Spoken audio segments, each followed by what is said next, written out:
السلام عليكم ورحمة الله وبركاته. اللهم صل وسلم وبارك على سيدنا محمد وعلى آله وأصحابه أجمعين. أهلا وسهلا، ازيكم حبايب قلبي، عاملين ايه؟ نخش في الموضوع. النهاردة إن شاء الله هنعمل ستريبس البطاطس والبتنجان. ايه الستريبس ده؟ من غير لحمة، من غير فراخ، من غير أي لحوم. هنعمل خضار كده جميل مشكل كده من غير أي إضافات. تمام. انا جبت هنا بطاطسايه جميله كده وبتنجانيه جميله، قشرتهم تمام وقطعتهم زي ما انتم شايفين كده. طيب هتعملي ايه في البطاطس؟ طبعا البطاطس لا سوري، هسلقها نص سلق. عندي شويه ميه وشويه ملح ابيض، وخليها تتسلق كده، تاخد غلوه غلوتين كده، ما تنهريش لا، لان لسه هتكمل سواها في قلب في قلب الزيت. تمام. يلا يا حبايبي، انا هنا اهو يا دوبك صفيتها من الميه السخنه بتاعتها، وعندي هنا البتنجان هحط له بقى شويه ملح. انا حطيت هنا ملح بشطه عشان يبقى سبايسي كده وجميل وطعمه حلو قوي. وهنعمل شوفوا لكم الخلطه بتاعتها ونقول لكم تكاتها وحركاتها. خلوكم معانا للاخر عشان تستفادوا بكل معلومه فيها. اهو شوفي اهو، عشان تعرفي ان هنا البطاطس يعني مسلوقه نص سلقه، مش مستويه قوي. وبرضك ملحتها عشان يبقى ايه الخلطه من جوه ومن بره حاجه تمام التمام. عندي شويه دقيق، عندي 3 معلقتين كده، من 2 ل3 نشا.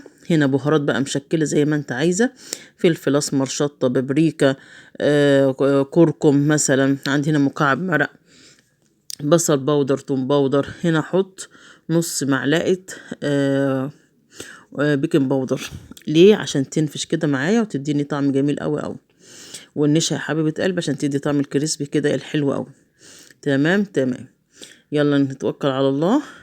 سمي الله وقولي معايا كده: لا اله الا الله ولا حول ولا قوه الا بالله العلي العظيم.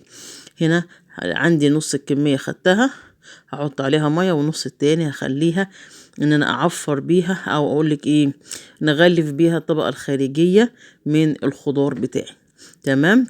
على فكره والله كان طعمها زي العسل، وبصدق وبامانه انا جربتها وعجبت الكل، وبالف هنا وشفا يا رب.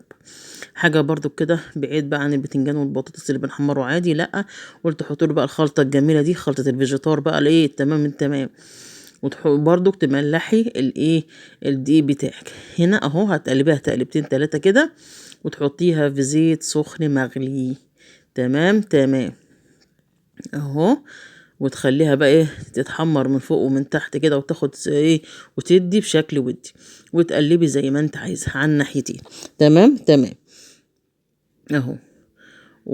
ما تدكهاش لا، يعني تخليها كده تتغلف كده عشان تعملك بقى التجاعيد كده والحاجات الحلوه المقرمشه الجميله دي.